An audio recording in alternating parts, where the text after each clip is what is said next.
Hey guys, welcome to Research Rocks. In this video, we will see how to create OpenAI API key or how to make your API key and use different platform using these tips and tricks. How to do it? It's very simple. Before start the video, please subscribe our YouTube channel Research Rock. Simply open here Google and type here OpenAI login, enter.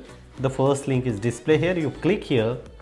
I already added this link in video description. You need some of the authentication about the which email address you are added of the OpenAI framework. This is a platform and here several options are available. Here is my profile. I click here, several options are come here. One of the options is available here, view API key. If I click here, so look at this here.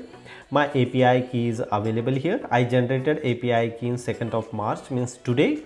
If I create here, create new security key, and look at this is my API key and I can use this key anywhere. So automatically OpenAI framework are attached of the XYZ framework. If you need API key related on OpenAI, so this is an option.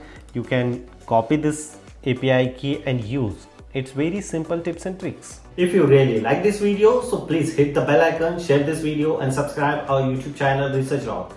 Till then, Jai Hind, Vande Mataram.